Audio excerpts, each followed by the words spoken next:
Eu tenho visto que nesse momento de conflito de guerras na Palestina, na verdade o nome que eu gosto mais não é Palestina, né? É Judéia, né? Ou Israel, né? Mas o pessoal costuma chamar de Palestina, a terra de Israel. Já tem uma tendência, um viés aí para chamar a terra de Israel de Palestina. Na verdade não é Palestina o nome, né? O nome é terra de Israel. Mas as pessoas têm produzido bastante conteúdo a respeito disso, falando sobre geopolítica. Não sei se os irmãos viram alguma coisa sobre geopolítica. E eu achei interessante trazer um contexto aqui de geopolítica bíblica, falar um pouquinho de geopolítica bíblica. O que é geopolítica? Geo é de geografia, né? Geografia estuda o que? O relevo, bacias hidrográficas, vegetação de uma terra, né? A parte natural, física ali de uma terra, a geografia vai estudar aquilo ali. Política são o que? São os objetivos das nações, né? Como elas interagem entre si para buscar seus próprios interesses, né? Então, política a gente sabe o que é, geografia a gente sabe o que é. O que é então geopolítica? Geopolítica é como é que a geografia se relaciona com a política para definir as fronteiras entre as nações. Então, as nações, os países têm fronteiras. Nós temos uma fronteira aqui do Brasil com várias outras nações. E essa fronteira está ligada com geografia e está ligada com política. Por exemplo, no Rio Grande do Sul, separando o Rio Grande do Sul da Argentina, você tem o Rio Uruguai. Então, o Rio Uruguai marca exatamente a fronteira ali. É uma marca geográfica para fazer uma separação política. Então você tem geopolítica.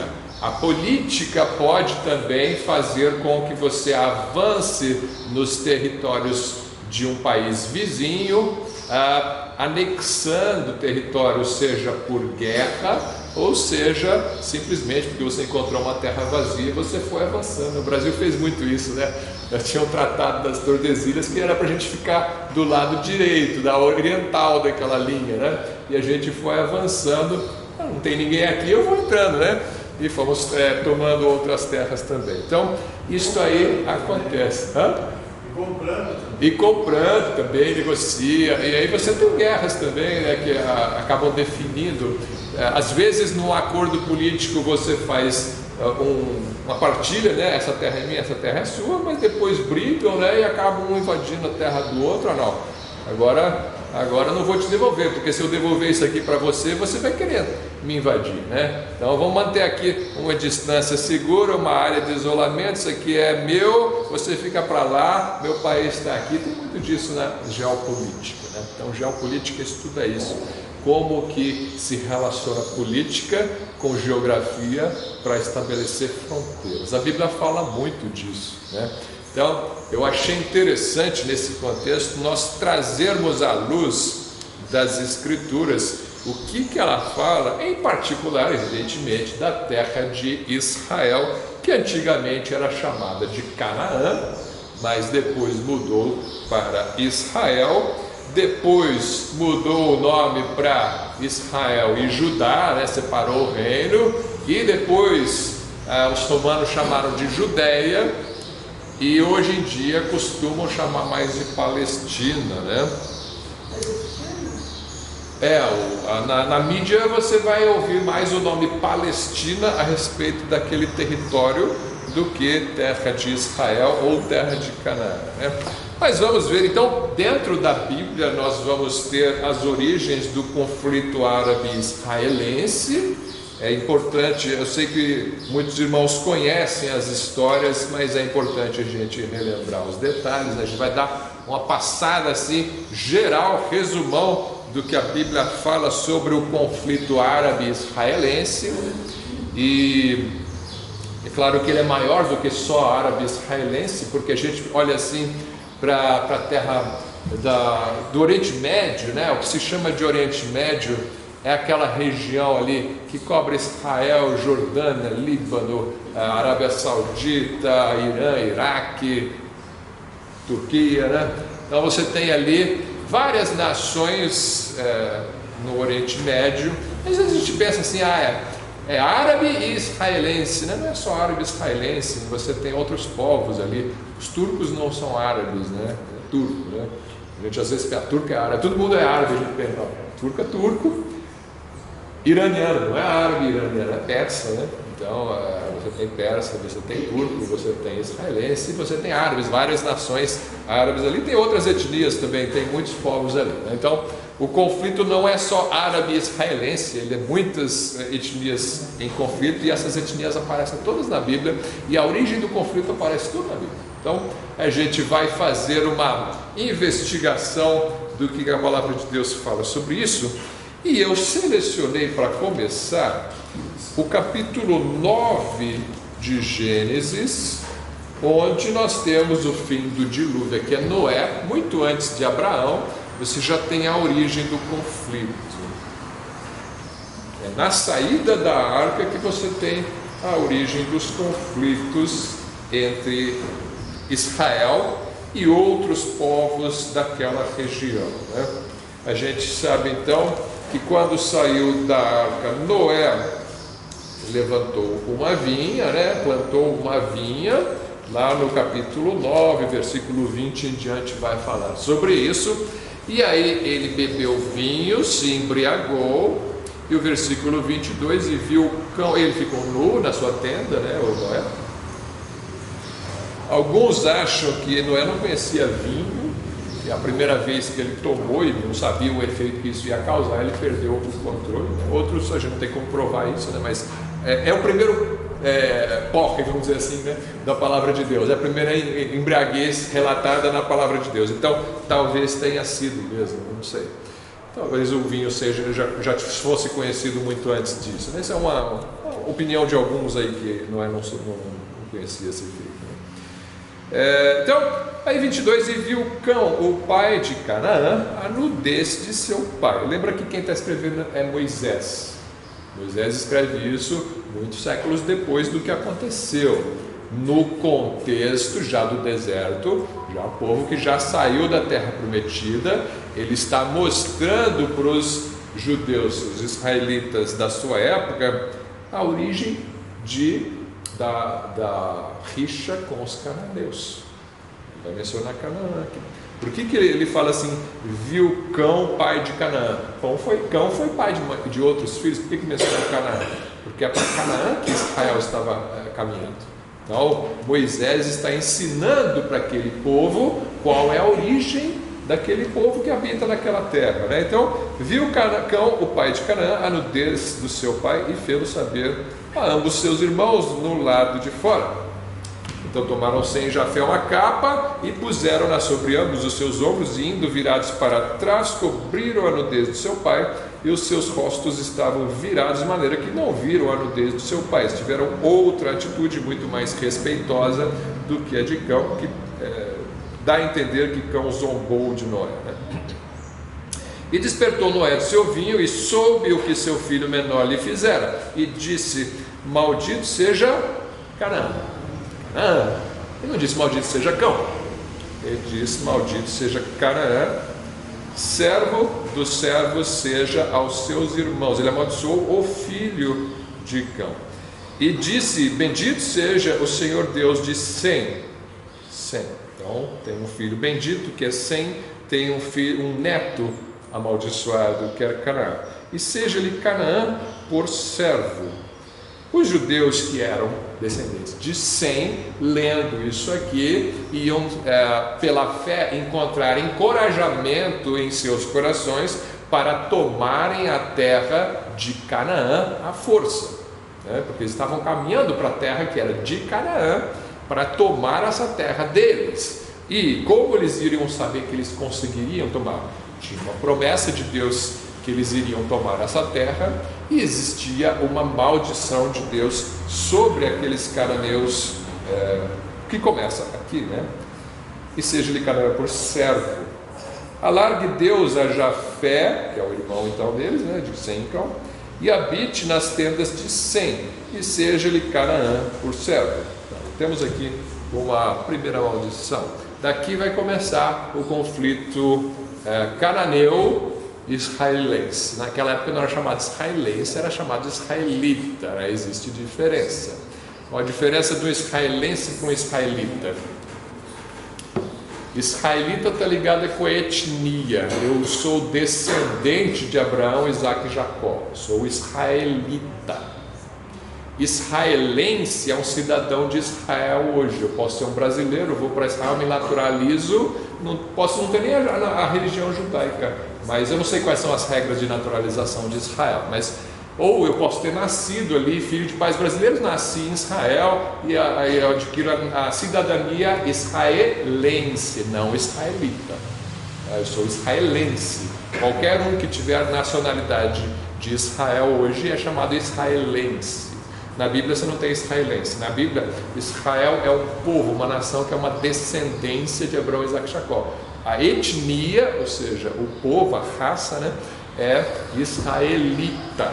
Então, aqui começa o conflito israelita-cananeus, né, de Israel contra os cananeus, e ele vai continuar durante ali a época de Moisés. Leva vários séculos, mesmo depois de Israel entrar na terra prometida, para eles subjugarem totalmente os cananeus. Isso aí vai acontecer mais ali na época de Davi mesmo, fim do reinado de Davi. Davi lutou muitas guerras para estabelecer o reino, e seu filho Salomão é que vai ter um reino de paz e prosperidade. Davi teve prosperidade militar, ele lutou as guerras. Salomão não lutou guerras.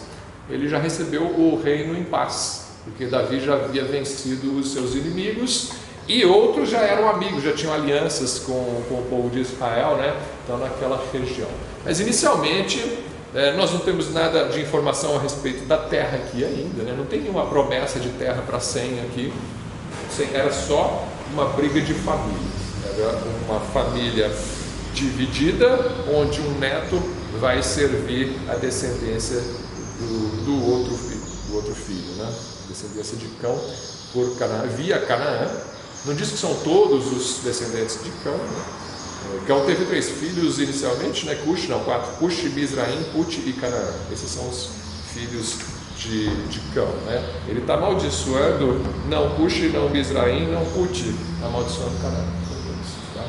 Então, cuidado com isso. Isso pode causar confusão. Algumas pessoas que falam que os africanos são todos amaldiçoados, né? Os negros são todos amaldiçoados, né? Porque são todos filhos de Cão. Não, a maldição aqui era sobre um deles, que era Canaã.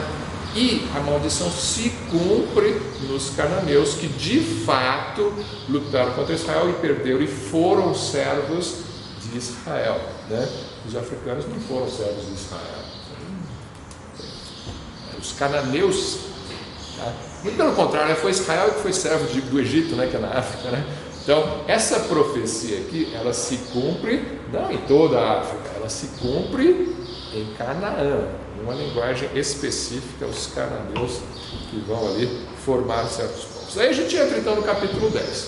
Capítulo 10 é central para qualquer pessoa que quiser entender as nações do mundo hoje. Você tem que estudar o capítulo 10 de Gênesis. Qualquer professor de história, mesmo que não seja crente, tem que estudar o capítulo 10 de Gênesis. E professor de geografia também faria bem em estudar o capítulo 10 de Gênesis, porque daqui você tem a tábua das nações, a tábua de como se formaram as nações de hoje a partir dos descendentes de Noé. Isso daqui não é resultado de uma pesquisa científica feita no século 21, estudando artefatos antigos e tentando montar um quebra-cabeça dificílimo da história de milhares de anos atrás. Não, isso aqui é um registro que os antigos escreveram e nos contaram. Então, isso aqui é o relato que vem de boca em boca até chegar em Noé, em Moisés. E ele escreve para nós. Então, esse é o relato que os antigos deixaram a respeito de sua própria história. Então, isso aqui é história. Isso aqui não é arqueologia, isso aqui não é química para fazer testes de datação, nem nada disso. Isso aí tem seu valor, tem seu lugar, mas isso aqui é uma história escrita. É pegar e ler. Então vamos ver aqui o que nós temos a partir das gerações de Sem, Cão e Jafé. No versículo 2, você tem: os filhos de Jafé são Gomer, Magog, Madai, Javã, Tubal, Meseque e Tiras. Bom, esses são nomes complicados, mas os estudiosos aí da antropologia bíblica têm mais ou menos padronizado aqui que povos que vieram daqui. Isso não é uma certeza, mas é uma forte indicação ao longo da Bíblia e de estudos de história, que Gomer, por exemplo, versículo 3 vai dizer: os filhos de Gomer são Ashkenaz, Rifat e Togarma. Quem foi Gomer? Onde que é Gomer? De onde que vieram? Esses são povos, então, que Jafé. Jafé, o pessoal costuma entender que foram mais para a Europa. E também para a Ásia, mas a maioria para a Europa. De Gomer vem Ashkenaz. Se você conhece judaísmo, você talvez já ouviu falar dos judeus Ashkenazi. Judeus Ashkenazi. São judeus da Alemanha. Então está ligado com esse nome Ashkenaz aqui. Então Ashkenaz é filho de Gomer. Então Gomer foram habitar na Europa e na Alemanha. Então ali, se você é alemão, provavelmente você é descendente aí, misturado, né? Já misturou tudo, né? Mas não existe raça pura aqui hoje em dia, né? Mas assim, está tudo misturado, todo mundo filho de Noé. Mas você vem de Jafé e a Gomer, talvez Ashkenaz, né? Então você tem aqui uma indicação. Você tem Magog. O pessoal tem falado muito desse nome ultimamente. Magog é um nome misterioso aí, a gente vai ver ele aparecendo em Ezequiel também. Magog, Tubal e Meseque, eles costumam associar com as regiões do norte ali, norte em referência a Israel, né? Ou seja, Ucrânia e Rússia, né? O pessoal costuma associar Magog, Tubal, Meseque aí com os povos que ocupavam a antiga União Soviética, né? Você tem Madai. Madai, quase certeza que é o nome original dos Medos. Lembra dos Medos e Persas, né? Então, essa região do Irã, né? Persa e Média ali ocupada com o Irã hoje em dia, né? Então tá aí, você tem vários nomes associados com os filhos de Jafé. Você tem também no versículo 6, os filhos de Cão são Cuxi, Mizraim, Put e Canaã. Cuxi, lembra da mulher cuxita de Moisés, né? Cuxi era África, pele escura. Cuxi, Etiópia, provavelmente, né? Então eles vêm de Cão. Mizraim, provavelmente Egito, pelo que eu pesquisei, né? Também sempre aquela interrogação, não é certeza assim, mas a maioria fala isso, né? Cuxi, Etiópia, Mizraim, Egito, Put, Líbia, lembra do Muammar Gaddafi, né, da Líbia, muitas guerras ali nos anos 90, 80, né? Put, Líbia e Canaã. Canaã habitou na Terra Prometida. Esse povo de Put aí, que foi uma Etiópia lá, Caim foi para lá, né? Como foi? Caim foi para essa terra aí. Caim foi para a terra de Put, que menciona? Tá, eu nem lembro mais, mas pode ser isso aí, né? Se alguém. Então é isso. E tá, esses então os filhos de Cão. Depois você vai ter de Cuxi, né? Você vai ter Nimrod, que vai fundar, versículo 10, não, versículo 11, desta mesma, não, versículo 10, o princípio do seu reino foi Babel. Então, os babilônios vêm de Nimrod, que vem de Cuxi. Então, ele saiu da terra de Cuxi, ou da descendência de Cush se dividiu, né? Um foi Nimrod, que foi mais para Mesopotâmia, onde ele fundou Babel. Babilônia hoje é Iraque, tá? Iraque é Babilônia. Depois, versículo 11, da mesma terra saiu a Síria e edificou a Nínive. Vocês conhecem esses nomes da Bíblia também, né? Então, você tem dos filhos de Cão alguns inimigos de Israel, né? Tem Babilônia, você tem a Síria. Lembra do cativeiro da Babilônia, lembra do cativeiro da Assíria, Nínive, na Síria, onde Jonas pregou, né? E você tem, versículo 15, Canaã, gerou Sidom, né? Então, Canaã gerou quem? Ele gerou Sidom, gerou Et, gerou Jebuseu, Amorreu, Girgazeu, Eveu, Arqueu, Sineu. Esses são nomes de cananeus que vão aparecer lá na história do Êxodo, né? Versículo 19, e foi o termo dos cananeus. Onde é que habitam os cananeus? Foi desde Sidom, indo para Gerar, até onde que diz o versículo 19? Gaza. A mesma Gaza da faixa de Gaza de hoje, tá? Gaza está aqui. Então, versículo 19, esses cananeus habitaram em Gaza. Então, cananeus, desde aquela época, inimigos dos semitas. Descendente de Cão, cananeu amaldiçoado, inimigo de semita, que são israelitas e árabes, tá? E árabes. Mas então, você tem ali os cananeus em Gaza, indo para Sodoma e Gomorra, e não é gente muito boa, né? Sodoma e Gomorra é tudo descendência, uma descendência realmente que não andou com Deus, a descendência de Cão, por um motivo ou outro, já tal pai, tal filho, né? O pai provavelmente influenciou seus filhos, e os filhos não andaram com Deus. Tá, e depois você tem Sem, né? Versículo 21. E a Sem nasceram filhos, e ele é o pai de todos os filhos de Éber. Éber, provavelmente, de onde vem Hebreus, né? Esse nome Éber, o pai dos Hebreus. Abraão vai ser desta casa aqui, dos semitas. Alguns acham que o nome hebreu está mais associado com o que significa do outro lado do rio, ou seja, é o povo que habita depois do Jordão, mas eu creio que não, porque mesmo antes de habitar depois do Jordão, você já tinha os hebreus. Quando eles habitavam no Egito, os egípcios chamavam eles de hebreus e eles não habitavam depois do Jordão. Então eu creio que a teoria que diz que esse nome vem de Éber é que é mais correta. Então Éber dá nome aos hebreus. Depois ele vai ter outros filhos aqui. Os filhos de Sem são Elão. Alguns acham que Elão é a Pérsia. Assur, que é Assur?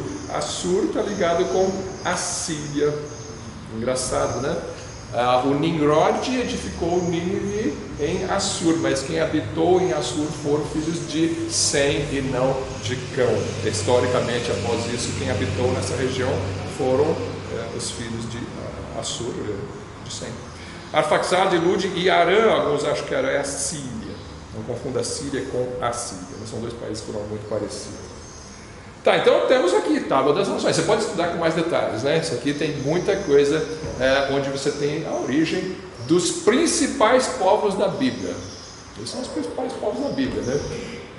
Que a história das Escrituras vai girar em torno destes povos. Você vai ter outros aparecendo mais para frente, né? Gregos, romanos, povos da Europa vão aparecer mais no período intertestamental e depois no Novo Testamento, né? Mas pelo menos se você olhar para o Velho Testamento, com certeza esses aqui são os povos centrais, e até hoje eles estão aí, e a geografia é definida girando em torno destes povos aqui, né? Aí você vai olhar o capítulo 12 de Gênesis, você vai ver Abraão sendo chamado, né? Vamos ver o versículo 1 a 3. Ora, o Senhor, deixa eu só ver uma coisinha aqui antes. Vamos partir daqui mesmo. Ora, o Senhor disse a Abrão ainda, né? Sai-te da tua terra e da tua parentela e da casa de teu pai para a terra que eu te mostrarei. Ur dos caldeus são os babilônios, né? Estava lá perto do Iraque. E far-te-ei uma grande nação, abençoar-te-ei e engrandecerei o teu nome, tu serás uma bênção, e abençoarei os que te abençoarem, e amaldiçoarei os que te amaldiçoarem, e em ti serão benditas todas as famílias da terra. Abençoarei os que te abençoarem, amaldiçoarei os que te amaldiçoarem, vai ser repetido depois para Jacó, e depois Balaão vai falar isso a respeito dos israelitas, quando ele ia amaldiçoar Israel, mas acabou tendo que abençoar, né? Então, essa nação escolhida, ela é abençoada por Deus. A descendência de Abraão é abençoada. Quem abençoar a descendência de Abraão será abençoado. Quem amaldiçoar a descendência de Abraão será amaldiçoado. Essa bênção e essa maldição não foram revogadas em lugar nenhum da Bíblia, tá? Então, não fique pensando, isso era só antigo. Abraão é semita. Linhagem de Sem. Oi. Que é? O salmista era judeu e era israelita, e estava falando a respeito da nação de Israel, cujo Deus é o Senhor, biblicamente falando, né? Então, de fato, o salmo intenciona para Israel. Nação de Deus só existe uma. Nação é a Israel. Você tem uma nação política, geográfica, étnica, que é Israel, e você tem uma nação espiritual, que é a igreja. Nós somos raça eleita, sacerdócio real, nação santa, né? Sim, então você tem. Ela é comparada com Israel. A nação igreja, a nação espiritual, ela é comparada com Israel, que é a nação étnica, física, política. Nós não somos, né? Não somos um país, né? Não existe. Dentre todos os países politicamente organizados do mundo, o único, ou de todas as nações ou etnias, a única que você pode dizer é escolhida é a nação de Israel. Se tem uma linhagem física, DNA, genética escolhida, é de Abraão. É a semente dele que foi escolhida. Tanto a semente espiritual, que somos nós, quanto a semente física, que é a nação de Israel. Semente física não vai para o céu só por causa disso. Semente física tem que aceitar Jesus para ir para o céu. Semente espiritual que vai para o céu. Mas, fisicamente, existe uma escolha para ele. A escolha para quê? As promessas que ele deu. As promessas, olha, você vai ter muitos filhos, esses filhos vão habitar nessa terra. Aqui ele não falou ainda da terra, né? Ele só fala da bênção. Eu vou te fazer uma grande nação. Só que, quando ele fala nação, você já pensa em terra, né? Por que é uma nação? Nação não é só família grande, né? Você pode ter 1000 filhos, mas não é uma nação, né? Se vai ser nação, se você tiver algumas coisas, você tem que ter tem que ter um povo, né? Tem que ter pessoas. Não precisa necessariamente ser todo mundo da mesma família, mas você tem que ter um povo. Esse povo vai ser unido por o quê? Ele vai ser unido por uma língua, ele vai ser unido por uma lei. Então tem que ter uma lei que governa esse povo, tem que ter uma língua comum, porque se eu não entendo o que o mato-grossense fala, ele não entende o que eu falo, então que união há entre nós, né? Então precisa haver uma união cultural e linguística e uma lei. Não pode cada um fazer o que quiser e não é uma nação. Você tem que ter uma lei que governa todos, e aí falta uma coisa: para ser uma nação tem que ter uma terra. Não é uma nação se não tem uma terra. Então tem que ter essas 4 coisas: povo, língua e cultura, lei e terra. Então é isso que Deus prometeu. Isso que eles estão. Não é bem isso que eles estão querendo. Eles estão querendo que acabe a nação de Israel. Não é que o palestino quer uma nação para si. Isso aí ele já teve no passado, mas não se contentou, né? Ele quer que acabe a nação de Israel. Esse aqui é o ponto-chave, né? Porque você pode pensar assim: bom, se eu criar 2 estados, um palestino e um Israel, aí fica em paz? Não fica. Por que não fica? Porque já houve esses estados, né? Já foram criados pela ONU em 1948, né? Criou-se um estado palestino e um estado israelense. Só que os árabes não aceitaram. E palestino não. Como? Porque Israel permanece como estado, palestino não. Os palestinos permanecem também, só que é um estado que está em pé de guerra, né? Você tem a Palestina, existe ali. Onde que é a Palestina hoje? Eu vou voltar aqui para o texto, mas já que tem o contexto, né? A gente Foi criada uma nação, Israel e Palestina, em 48. O que aconteceu? 5 nações árabes não aceitaram a criação de Israel, então eles invadiram Israel, atacaram, né? Só que eles perderam a guerra, né? E Israel ganhou das 5 nações. E aí então, a partir daí, desde então, os árabes e os palestinos nunca aceitaram que houvesse uma nação de Israel. Não é que eles querem 2 nações, eles querem uma só, eles querem só os palestinos, eles não querem 2. Então já houve 2 e eles não aceitaram, né? Então aí a partir daí, guerras sobre guerras, né? Sempre em conflito. E hoje existem 2 nações, existe a nação de Israel e existe a Palestina, só que a Palestina é separada numa faixa de Gaza e a Cisjordânia, né?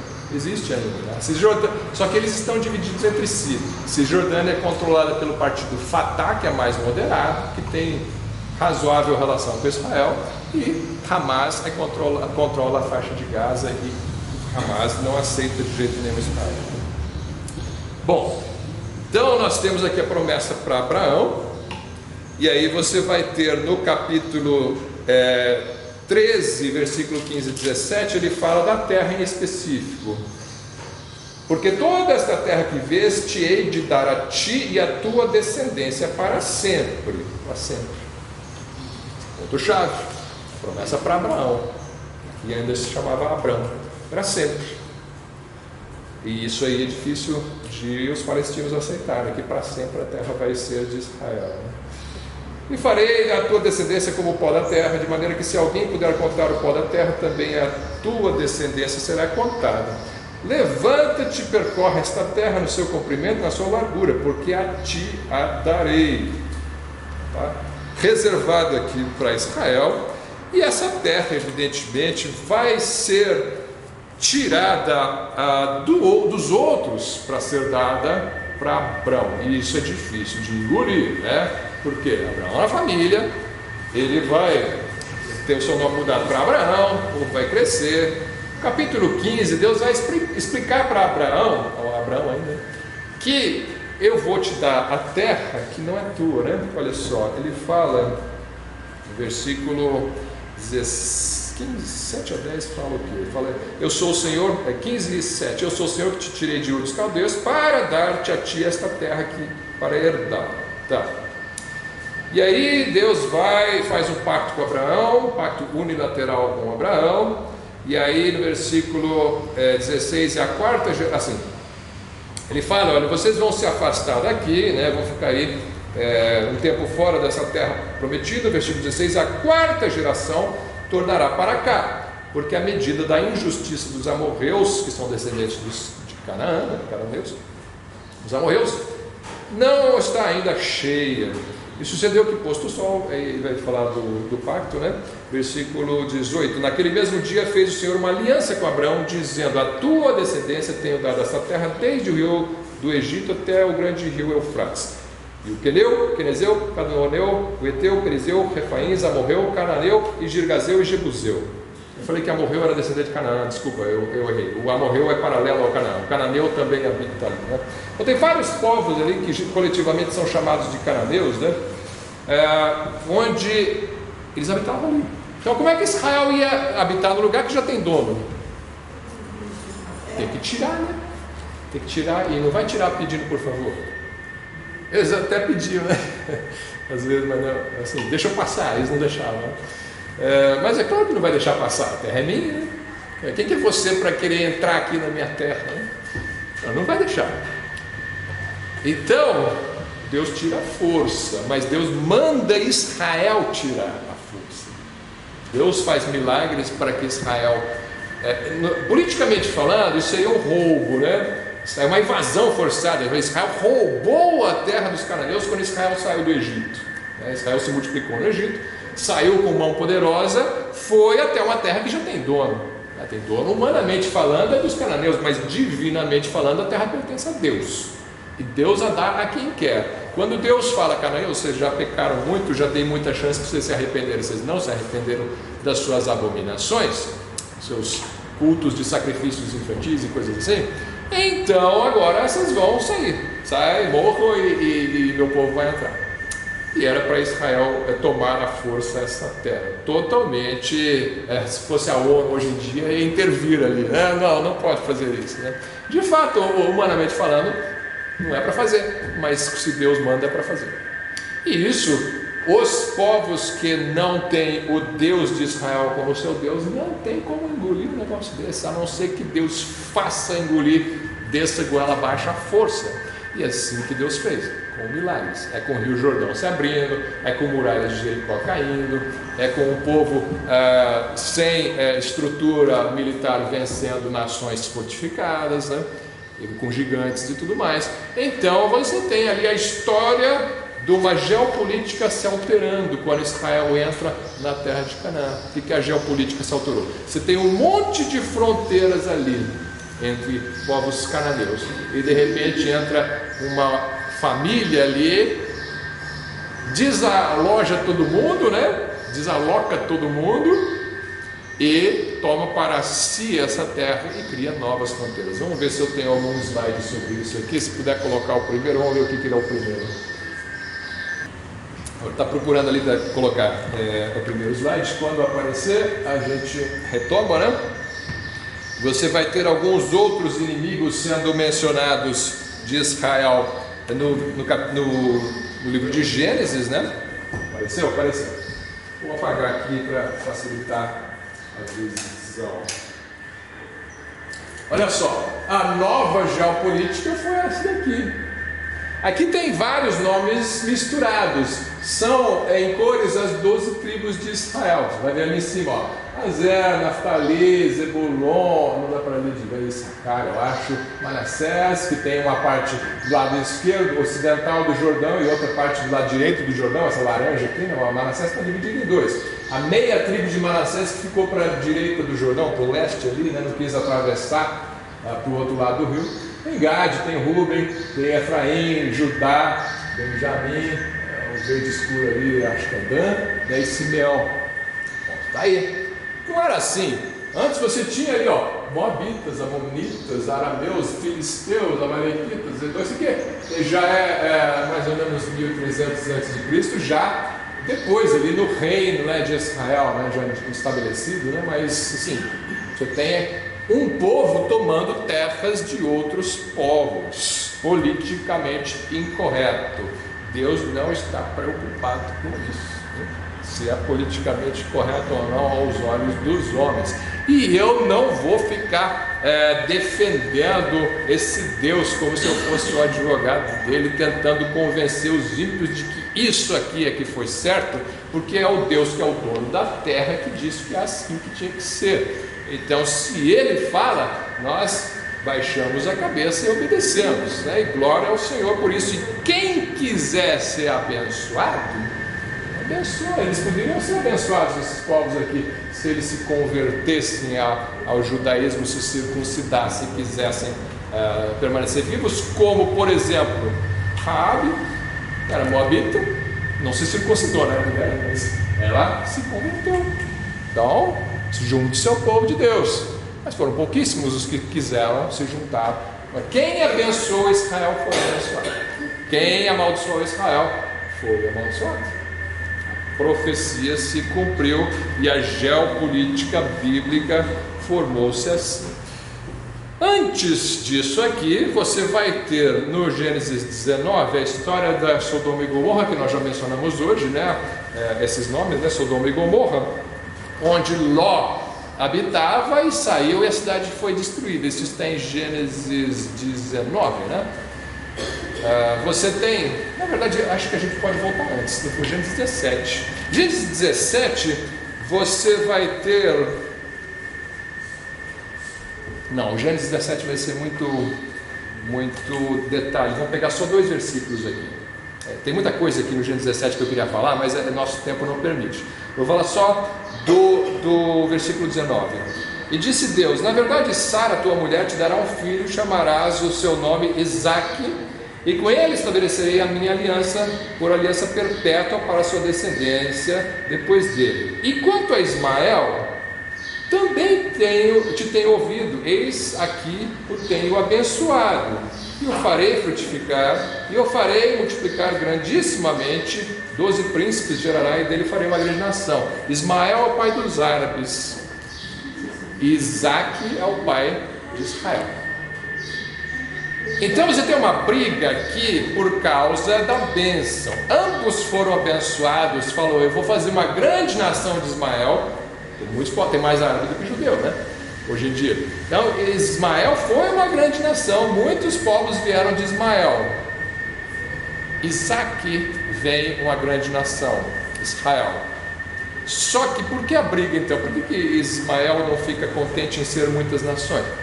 Porque a bênção abraâmica vem para Isaque, que diz, olha, Ismael pode ter muitas terras, mas Canaã é de Israel, Canaã é de Isaque, e de Isaque virá o meu o Redentor, o meu filho, Jesus. Então, Jesus evidentemente o nome vai aparecer aqui. Então você tem aí a mensagem bem colocada pela palavra de Deus, de que Deus deu preferência para essa bênção, e essa preferência causa animosidade, evidentemente, entre Isaque e Ismael. Os dois vão brigar, principalmente as mães vão brigar nessa época, né? Sara e Agar vão brigar por causa de ciúmes. Ismael vai se afastado da família e vai seguir o seu caminho sozinho com sua mãe, né? E Abraão, Sara e Isaque vão permanecer juntos. Então aqui acontece a segunda rixa. Então você tem a primeira rixa com os cananeus. Ela foi resolvida no Êxodo, na conquista da Terra Prometida. Os cananeus foram extirpados. Essa rixa e a profecia se cumpriu de que os que sobraram dos cananeus serviram os israelitas. A outra rixa que vem a seguir não se resolveu ainda. Ismael e Isaque. Essa rixa permanece até hoje, árabes e israelitas disputando a terra. É por isso que os árabes não vão querer que Israel tenha a sua terra ali, né? A questão não é só paz ou guerra, temos que buscar a paz. A questão é muito mais a fundo do que só quero viver em paz com o meu irmão. Eu não quero que ele habite nessa terra, ele que se espalhe por outros lugares, mas aqui não, né? Então aqui é uma disputa religiosa também, né? Então você tem essa encrenca começando aqui. Eu falei então na sequência de Sodoma e Gomorra, né? Sodoma e Gomorra tem Ló, cidade destruída. Ló foge para as montanhas. O que acontece com a sua esposa? Porque ela vira uma estátua, porque ela olha para trás, né? E aí ele ficou sem esposa e sem filhos, só tinha 2 filhas. E aí vai morrer a linhagem de Ló, porque ele não tem filhos, ele só tem filhas. O que acontece? Daí o pecado continua, né? As filhas pecam. As filhas de Ló, conversando entre si, a mais velha chama a mais nova e fala: nosso pai não tem filho, ele vai morrer sem descendência, vamos dar uma descendência para ele. Eu embriago ele hoje, durmo com ele e fico grávida do próprio pai. Amanhã você faz a mesma coisa. E ele se embriagou, dormiu com as filhas. E nasceram quem? Quem nasceu desse fruto aí do pecado? Do incesto. Não é Edom. Edom é outro. Quem é Edom? Esaú. Então você tem ali Gênesis 19, 36, e conceberam as 2 filhas de Ló de seu pai, e a primogênita deu à luz um filho e chamou seu nome Moabe. Este é o pai dos moabitas até o dia de hoje. E a menor também deu à luz um filho e chamou seu nome Ben-Ami. Este é o pai de todos os filhos de Amon até o dia de hoje. Então Amon e Moabe, 2 inimigos de Israel também. Então nós já temos os cananeus, nós já temos os árabes, nós já temos os amonitas e moabitas. Esses vão aparecer muito na história bíblica também como inimigos de Israel. Depois falaram de Esaú, Edom, aí na Gênesis 25, para quem tem dúvida aí, por que Esaú, por que estamos chamando de Esaú de Edom, né? Então, o Edom de Esaú. Gênesis 25, 23. Aqui já é Rebeca, né? Mulher de Isaac, estava grávida. E o Senhor lhe disse: 2 nações há no teu ventre, 2 povos se dividirão das tuas entranhas. Então, vamos voltar no 22. 22 é importantíssimo, né? No 21, Isaac orou insistentemente ao Senhor por sua mulher, porquanto era estéril. E o Senhor ouviu as suas orações, e Rebeca, sua mulher, concebeu. E os filhos lutavam dentro dela. Começa aqui, né? Começa aqui a luta. Os filhos lutavam dentro dela.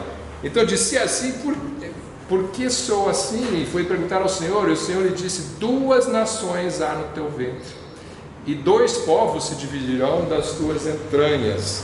E um povo será mais forte do que o outro, e o maior servirá ao menor. O maior é Jacó, e o menor o primeiro é o Esaú, que é o maior, só que vai servir o menor, que é o Jacó, que é Israel.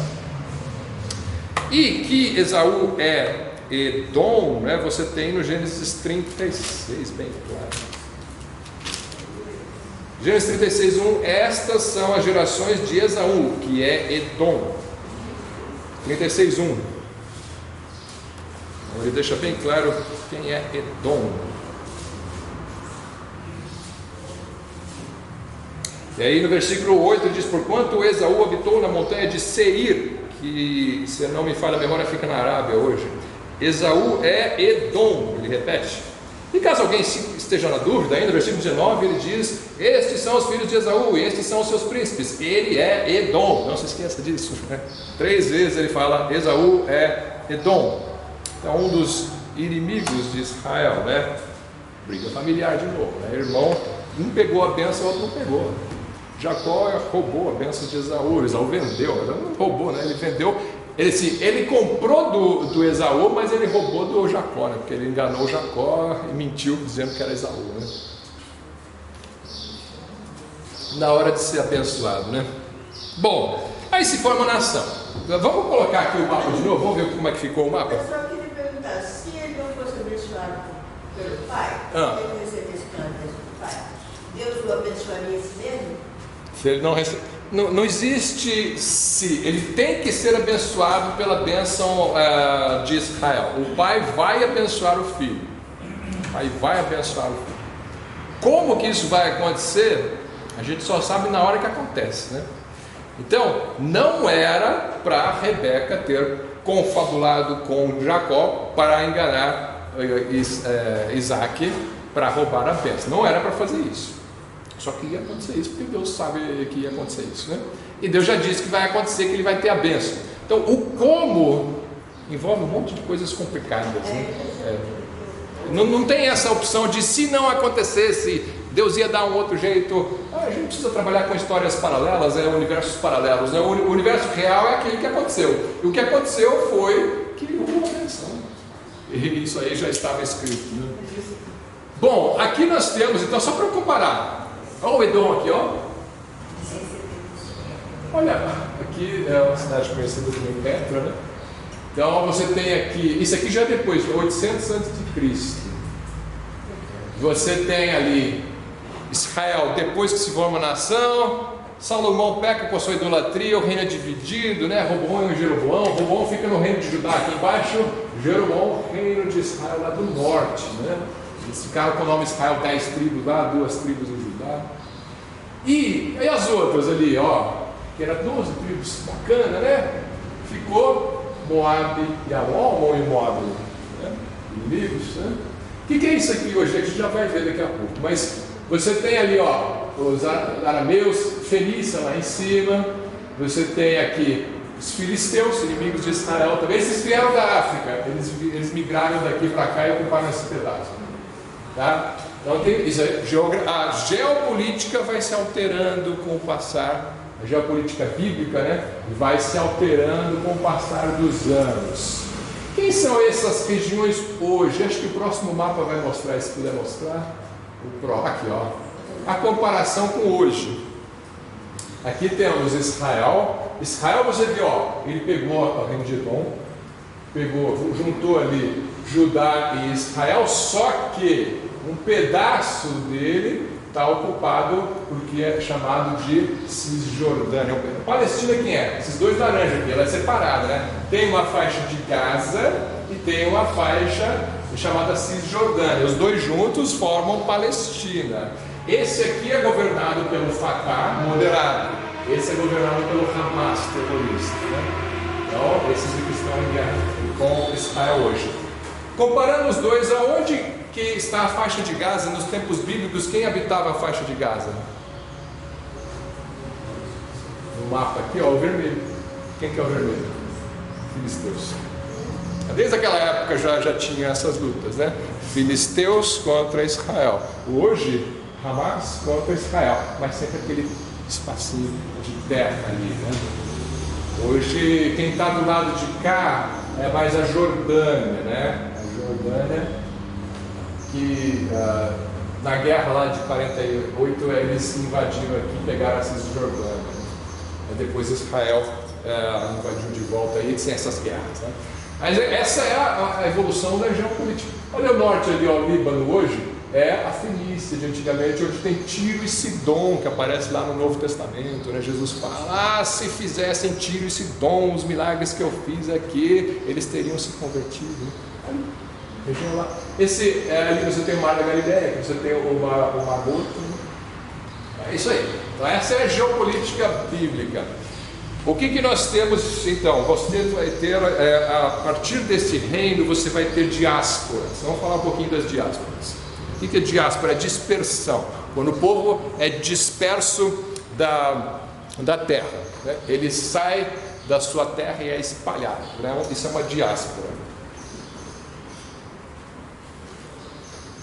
Israel teve várias diásporas. Depois que eles se estabeleceram, pode voltar, esse aqui deixa para o final. Depois que eles se estabeleceram como reino de Israel e Judá, se separaram, eles brigaram entre si várias vezes, vários reis de Israel, vários reis de Judá. Os reis do norte eram piores do que os do sul em geral, né? Pelo menos no começo, assim. Todos os reis do norte foram idólatras, nenhum deles seguiu a Deus. Do reino do sul, os primeiros, alguns, não os primeiros, mas alguns seguiram a Deus, né? Então você vai ter um cativeiro acontecendo no reino do norte, né? No reino do norte você vai ter ali a primeira diáspora, então o cativeiro assírio é em 722 a.C. Você tem isso lá em 2 Reis 17, 1 a 6.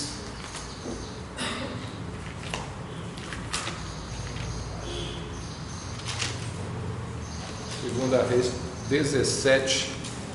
No ano do 10º de Acás, rei de Judá, começou a reinar Oséias, filho de Elá, e reinou sobre Israel em Samaria 9 anos. E fez o que era mal aos olhos do Senhor, contudo não como os reis de Israel que foram antes dele. Contra ele subiu Salmaneser, rei da Assíria. A Síria não precisa nem mostrar, não aparece naqueles mapas, mas ele está mais ao norte, nordeste assim, de Israel, tá? É uma região hoje ocupada pela Síria. Tá, achou? Então o versículo 8 fala isso, né? E Oséias ficou sendo servo dele, pagava-lhe tributos.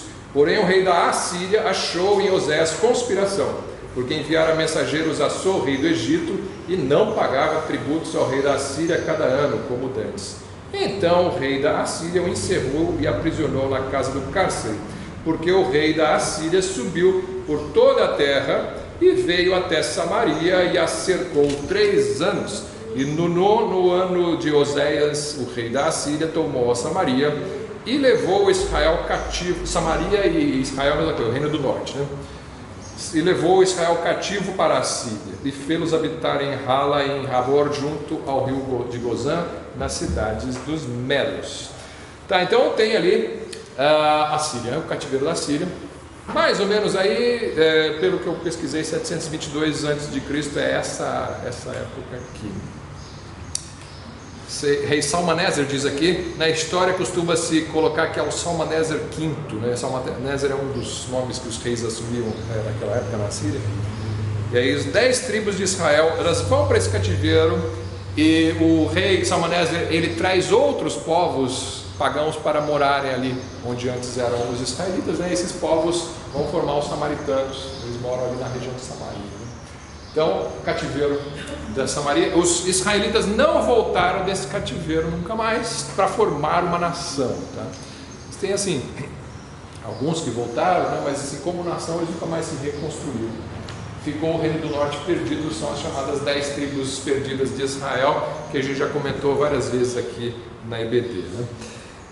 Então essa é a primeira diáspora. Tem uma segunda diáspora, que é em 2 Reis 25, versículo 1 em diante, já é de Babilônia.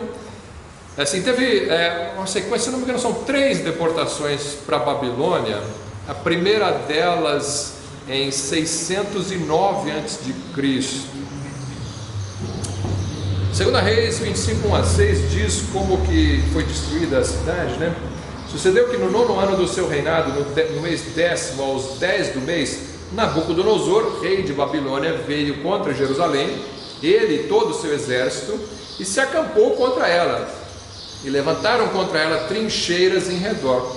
A cidade foi sitiada até o 10º ano do rei Zedequias. Aos 9 do mês 4º, quando a cidade se via apertada pela fome, nem pão havia para o povo da terra, então a cidade foi invadida e todos os homens de guerra fugiram de noite pelo caminho da porta, entre os 2 muros que estavam junto ao jardim do rei, porque os caldeus estavam contra a cidade em redor. Caldeus são os babilônios. E o rei se foi pelo caminho da campina. Porém, o exército dos caldeus perseguiu o rei e o alcançou nas campinas de Jericó, e todo o seu exército se dispersou. E tomaram o rei e o fizeram subir ao rei de Babilônia, a Ribla, e foi-lhe pronunciada a sentença. Então, mataram os filhos dele, furaram os olhos dele, né? E aí cai a dinastia aí de Israel perante os babilônios, né? Então, esse aí é a segunda diáspora. Primeira diáspora, Reino do Norte, segundo para Assíria. Segunda diáspora, Reino do Sul, para Babilônia. Essa diáspora, ela é mais curta, ela dura só 70 anos, né? Em 538 a.C., ela acaba. Por que ela acaba? Porque Deus mandou o Messias acabar com a diáspora. Só que o Messias não foi Jesus. Como assim? Parece que eu estou falando uma loucura aqui. Como é que o Messias pode não ser Jesus? É que Messias significa ungido. Messias significa ungido em hebraico, né? Mashiach. E não é só Jesus que é ungido na Bíblia. Existem outros ungidos por Deus, escolhidos por Deus para uma missão. Jesus é o escolhido para salvar o mundo. Tem um outro Messias escolhido para salvar Israel do cativeiro da Babilônia. Esse Messias vai ser mencionado em Isaías 45.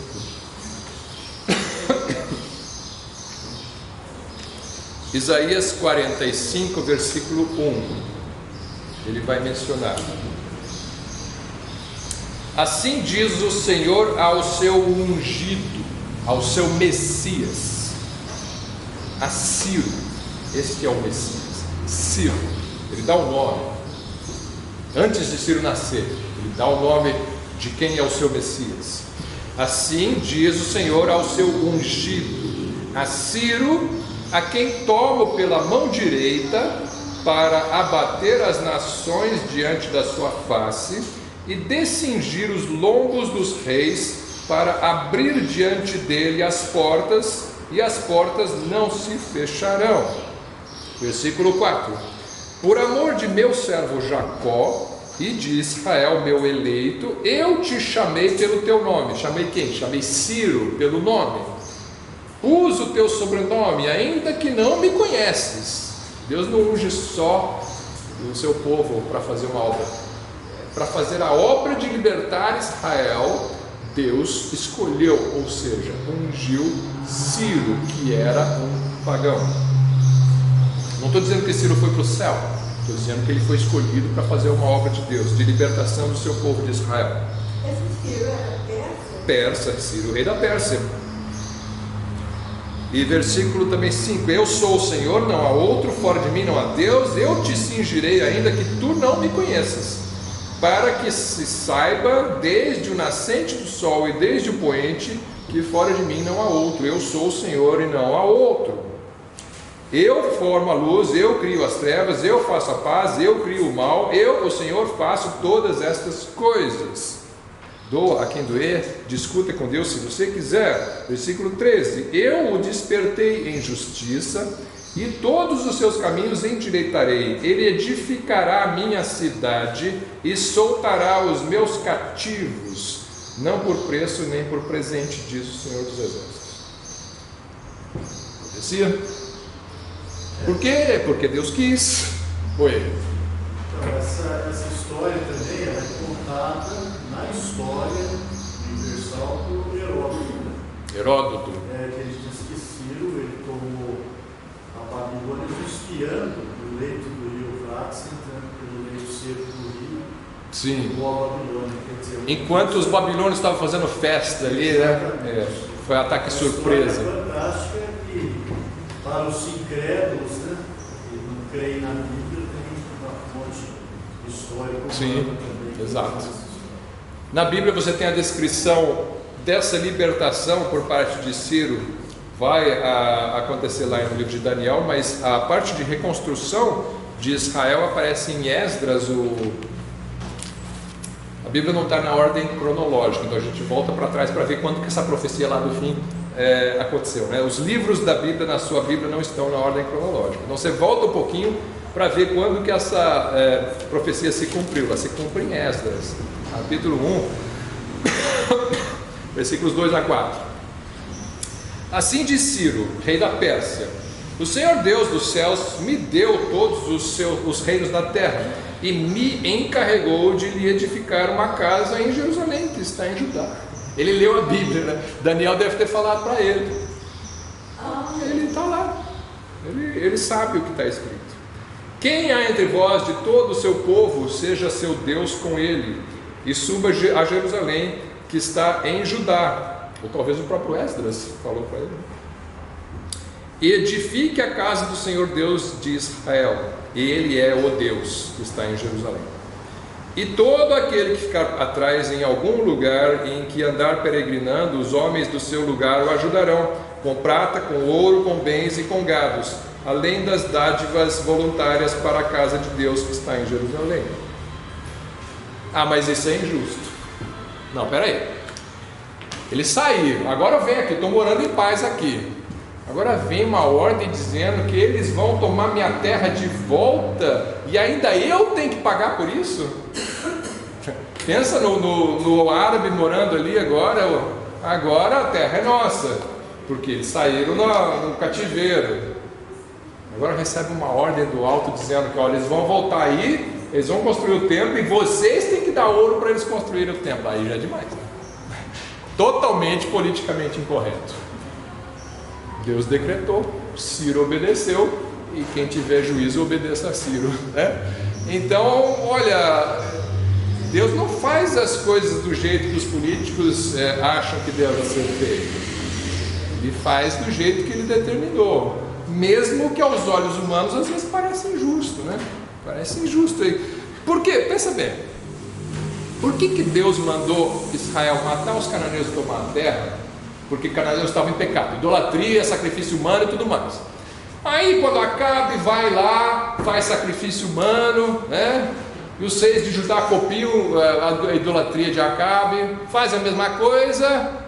Aí Deus é mais paciente com Israel. Deus só faz um cativeiro de 70 anos. Por que não destrói Israel também do mesmo jeito que destruiu os cananeus? Porque Deus tem um pacto com Abraão, e ele não tem este pacto com os outros povos. O pacto de Deus com Abraão era: eu vou te dar essa terra para sempre. Então era do seu povo para sempre. Quando eles pecarem, eles saem, mas depois eles voltam. Se você olhar assim para a história hoje, parece injusto você criar. Olha só, então tem a terceira diáspora, que não vou ter tempo de falar. Terceira diáspora, os romanos invadem Israel depois. E no ano 70 depois de Cristo eles destroem o templo e espalham Israel de novo para as nações. Sempre ficam alguns judeus morando ali, mas como nação eles espalharam. E aí tem povos árabes, turcos que vão habitar ali. O Império Turco vai dominar ali no século XIX, século XVIII, século XX. Primeira Guerra Mundial, a Inglaterra entra em guerra contra a Turquia e a Turquia perde a Palestina ou Israel para os ingleses. Aí os ingleses falam, vamos criar 2 estados aqui, vamos criar um palestino e um judeu. Vou criar uma nação para Israel. Os árabes não gostam. A Inglaterra faz o seguinte, depois da Segunda Guerra Mundial, a Inglaterra fala, olha, vou entregar para a ONU decidir. Eu abro mão de decidir, já vou passar, eu abro mão de decidir.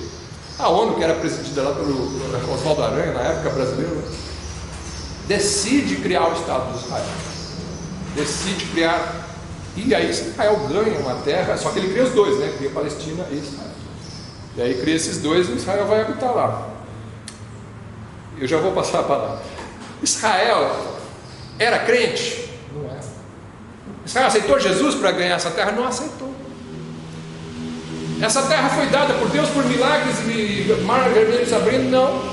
Ela foi recebida por mão de uma liderança política do mundo, que é a ONU. Claro que o árabe vai reclamar. Esse Estado é artificial. É artificial. Vocês criam assim, agora eu tenho que conviver com eles. Mas foi criado. Mas Deus permitiu, não permitiu? E a profecia não se cumpriu? Doa quem doer, né? Israel não vai para o céu por causa disso, só que a profecia se cumpriu. Cumpriu, não adianta reclamar. Ela se cumpriu, né? E continuam essas guerras. Agora eu passo a palavra. Eu estava estudando sobre o assunto e parece que a Inglaterra abriu mão desse território porque não achou petróleo lá, né? Pode ser, esse detalhe eu não sei, mas o fato é que eles controlavam, né? Explorar o petróleo lá, e aí por esse motivo abriram mão. Seja como for, era deles. O inglês estava lá e pode dar para quem ele quiser. É meu. Mas ele preferiu dar para a ONU decidir. A ONU decidiu, né, dar para Israel e para a Palestina, dividir, criar 2 estados, né? E aí começaram as brigas. Futuro, qual vai ser? A Bíblia fala, geopolítica, como é que vai ser no futuro. Vamos só fechar com Ezequiel 38. Ezequiel 38,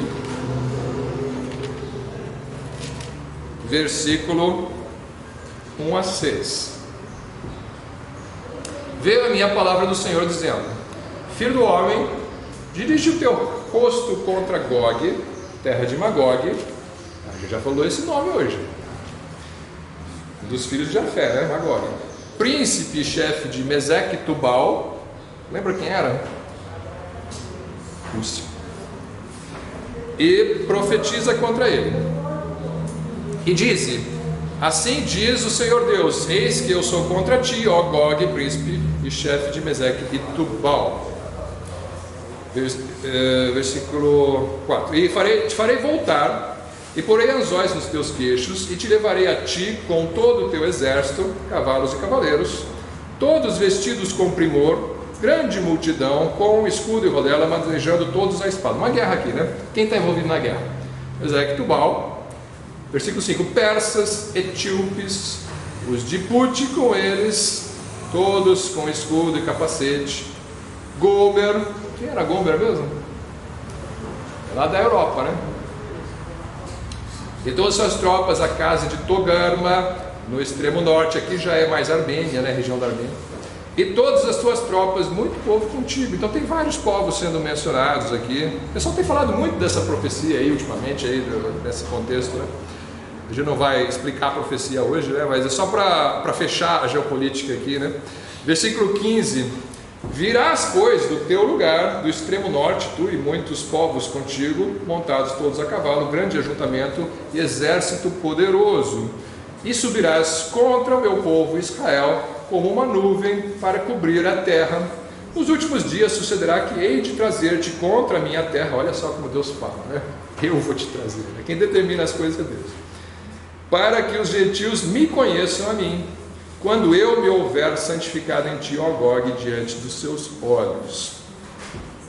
Versículo 22: E contenderei com ele por meio da peste e do sangue, uma chuva inundante, e grandes pedras de saraiva, fogo e enxofre farei chover sobre ele, e sobre as suas tropas, e sobre muitos povos que estiverem com ele. Assim eu me engrandecerei e me santificarei. e me darei a conhecer aos olhos de muitas nações, e saberão que eu sou o Senhor.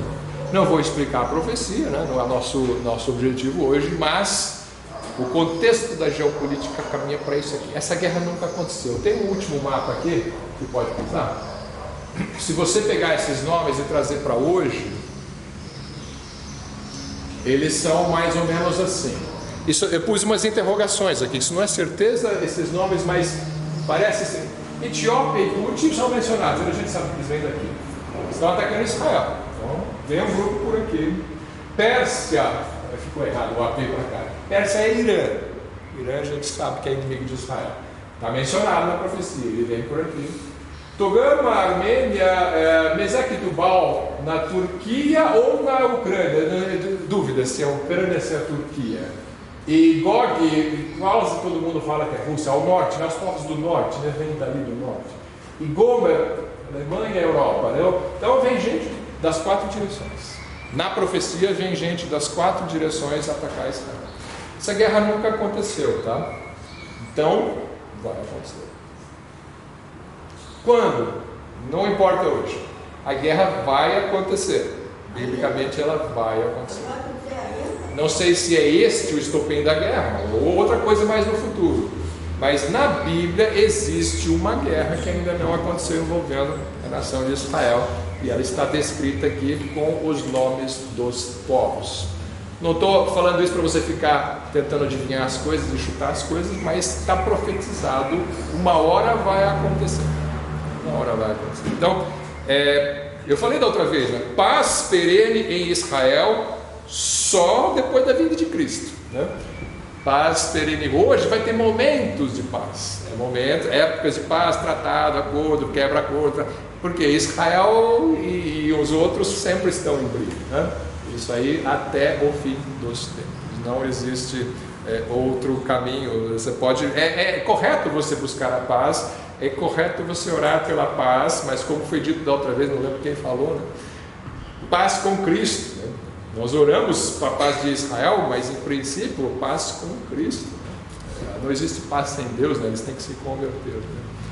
Mas os homens vão propor esquemas de paz que vão durar temporariamente, mas sempre haverá, até o fim dos tempos, haverá guerras na região da Palestina, biblicamente falando, a gente pode ter certeza disso, né? Ok? Dúvidas? Podemos encerrar aqui, né? Então eu passo a palavra de volta ao Luiz.